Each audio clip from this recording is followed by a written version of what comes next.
Sono arrivati dall'Odigiano i nuovi proprietari della ex Pansac, oggi Polimira. A rilevare l'azienda dell'ex presidente del Mantova Fabrizio Lori è stata la Poligof. In breve tempo sono stati riassunti 123 dipendenti, 23 più del previsto, e sono partite diverse linee di produzione. Nello stabilimento di Mira è stata celebrata questa rinascita, per la quale sono stati in molti ad impegnarsi, partendo dal commissario straordinario, l'avvocato Marco Cappelletto. Il piano industriale che ho approvato mi pare sia confermato, sia realizzato, quindi si apre anche un avvenire, una possibilità per coloro che al momento non sono stati riassunti in questa azienda che era fallita. Sono circa 250 gli ex dipendenti della Pansac che sono rimasti momentaneamente fuori dalla nuova azienda. Le prospettive sono di altre assunzioni in tempi brevi, ma nel frattempo sarebbe importante che arrivassero per loro i soldi della cassa integrazione, fermi da dicembre. Noi continuiamo a fare le pressioni che possiamo fare sul Ministero, continuiamo a chiedere che si intervenga sul Ministero, perché ormai queste attese di 6, 7, 8 mesi sono diventate strutturali e la gente non può aspettare così tanto. Dal prefetto di Venezia, che si è molto impegnato perché venisse trovata una soluzione alla crisi di questa azienda, è arrivato un plauso ai sindacati, che ha definito consapevoli. Consapevoli lo siamo sempre stati, ricorda il segretario della Filcam CGIL, anche quando criticavamo l'inerzia delle istituzioni su questa vicenda. Abbiamo fatto 23 incontri al Ministero per arrivare ad avere una soluzione così oggi.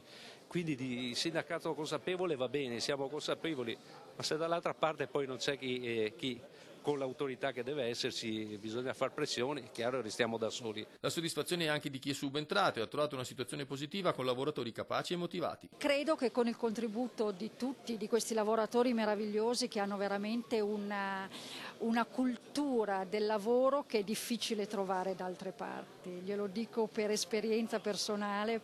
Oltre al prefetto erano presenti anche il sindaco di Mira, Maniero, e l'assessore al lavoro della provincia d'Anna. Assente giustificata Elena Donazzanna, assessore al lavoro della regione. Importante la presenza delle istituzioni, una presenza che dovrebbe essere più frequente. Dovrebbe succedere più spesso che le istituzioni vanno nel territorio, vanno nelle aziende e si fanno sentire parte integrate di un tessuto su cui dobbiamo tutti fare una santa alleanza, dobbiamo collaborare per rilanciare il sistema economico.